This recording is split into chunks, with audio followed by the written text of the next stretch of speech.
Alright, so yeah, Mark for Death is back, guys. So yeah, hey guys, it's me again, and we're here to talk about Mark for Death, again, as it got buffed, and it's no longer capped at 75%. In fact, it starts at 75% now, but you can bring it all the way up to 150% with about 200% power strength. But honestly, I think you're fine just using the old 50% because that still gets you over 100% now with the new percentages and whatnot. As you can see, some of those heavy gunners again. Mark for Death, goodbye. Right? And even then, I wasn't at 150%, but it still did enough damage. As it can actually like exceed their health now, kinda, but only by that percentage. But what this allows you to do now, right, with just the increased power strength, right, so I can get like 150%. So that means I can just kill a weaker enemy, say a warden.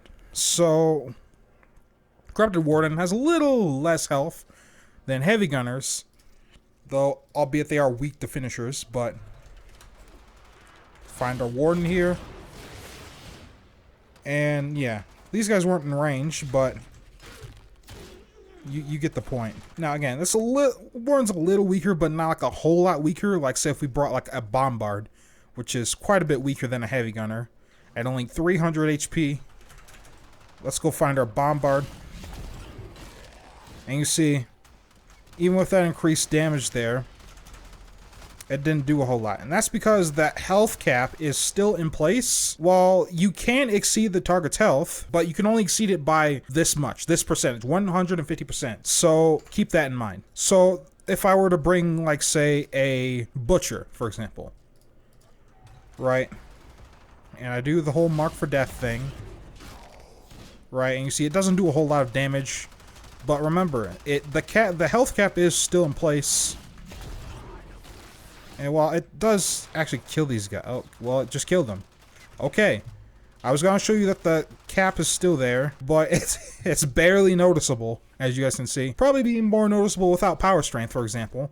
So I'm back down to that 75%. Right, let's just bring that up a little to 30, that's 97. Right, I'm just gonna get a heavy gunner this time. Right. And if I do this repeatedly again, and you see, it's not gonna exceed that percentage of the target's current health. So it does still take current health into account, but like once you get past 100%, it's barely noticeable. Now that said, I still think rapiers are the way to go for finishers if you're gonna still use that, because let's say I have just let's say this much power strength, right, over 100%, and I bring out that butcher again. Let's do the finish on the butcher. Previously it didn't do a whole lot of damage, right, but that slash box is gonna apply to everybody, and as you can see, it's doing quite a bit of damage.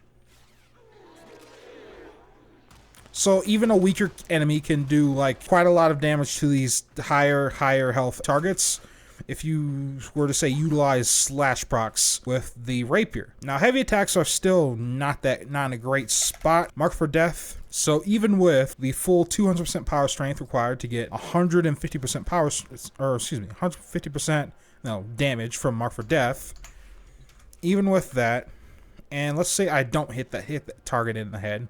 And hopefully we won't this time. Mark for Death. Okay, and targets I didn't hit aren't taking that much damage. They're only taking like 1,300 damage. So they barely took any damage. But the targets I actually did hit took quite a bit more.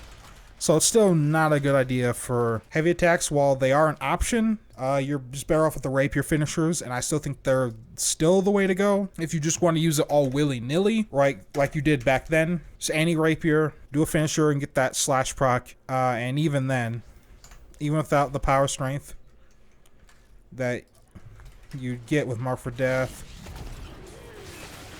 like it's still quite a lot of damage you get from rapier finishers. Now, because the cap is still in place, it doesn't exceed the target's health by whatever percentage you have your Mark for Death set as.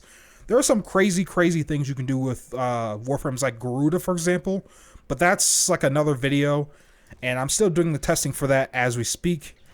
But honestly, like just take your same exact Mark for Death build with 50% power strength, and you'll be good to go.